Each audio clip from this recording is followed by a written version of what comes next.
Hello, everyone. This is Audrey Codner-Gibson from ACG Math Tutoring. And I'm Dawn Porter from Think Outside Tutoring. And we're just going to talk about how we can prepare for the next steps. So stay tuned. Today, we'd like to talk about how to prepare your students for next year, how you can help prepare them, how we can help prepare your students for that next year. We have had a rough year, transition-wise, class-wise, whether your child has been a virtual learner, a hybrid learner, or they actually went back to brick and mortar. It has been an interesting year. So what we'd like to look at today are 3 different things that you and that we can also help you with to have your child prepared for next year. Yes, so definitely looking at that first one we're talking about was transitioning. Like, it's going to be huge, guys. So if you don't know anything, like, all right, you went from pajama pants to just rolling out of bed and you're right in front of the TV screen, and maybe you might turn your camera on or turn your camera off. But now you got to get up, take a shower, and actually get yourself up, ready to go. And now we got to get our routine together. Build a schedule, start setting a timer on your phone. Some students learn better from setting a digital timer. I've even had students take a dry erase marker and write things on the mirror. So first thing when they wake up in the morning, here's your schedule.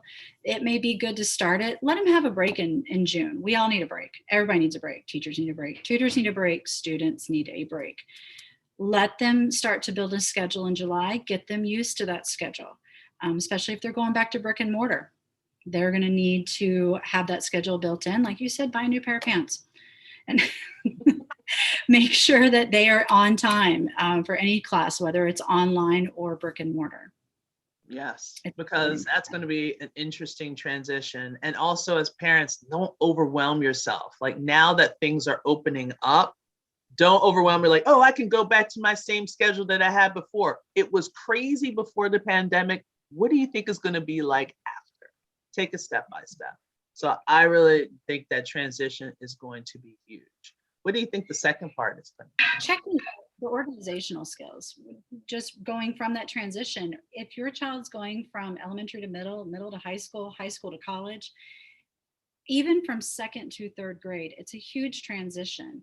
And if they were a virtual learner or a brick and mortar learner, there could be some learning gaps there, but also getting that organization in so they have the materials, not just the physical materials, but the academic materials ready to go. There could be some gaps in those areas where you may not be aware of, and it won't really show until probably when they do assessments in September, October. So a good way to overcome that transition, you could get in touch with either Audrey or myself. We are more than happy to talk to you, talk to your child, kind of assess where they're at and assist them if they need it. And if they don't need it, maybe even just enriching them and solidifying, letting them know like, hey, it's going to be a transition. We got this. Let's build you up a little bit. So when they walk in next year, they have a little bit more confidence.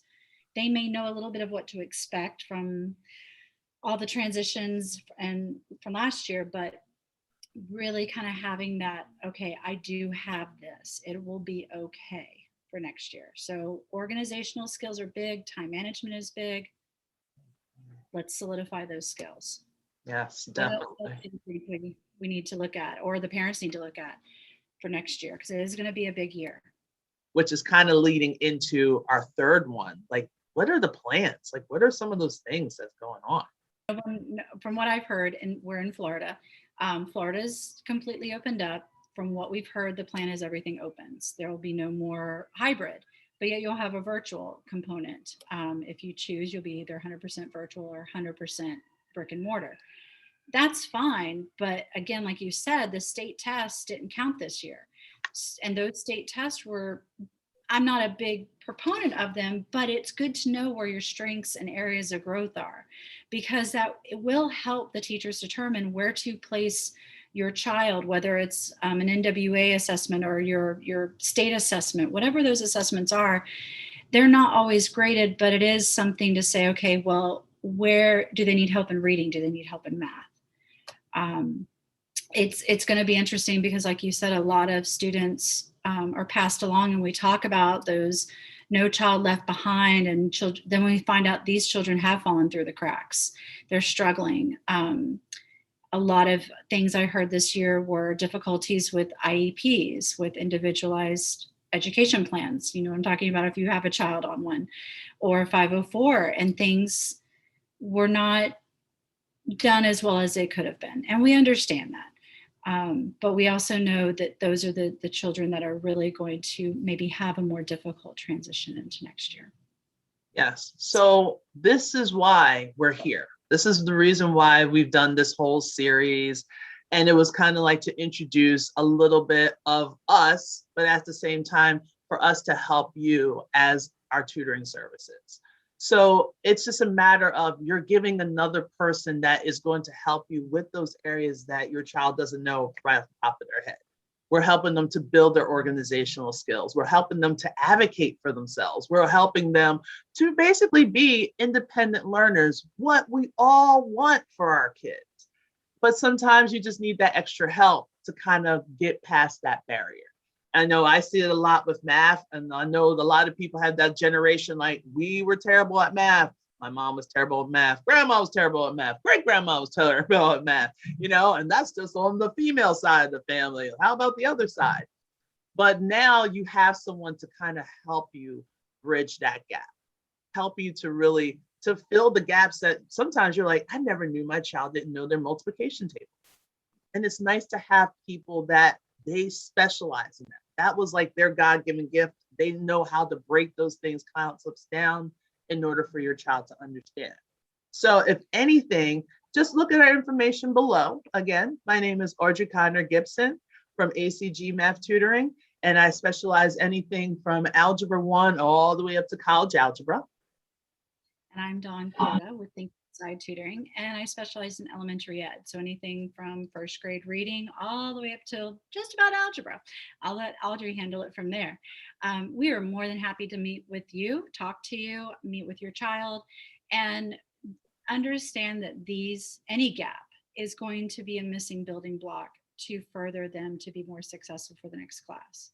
So we want to be here for you, be a support for you, be a support for your child to help them through all this. It's a great tool to have somebody who's on your side and support your child and really individualize that instruction.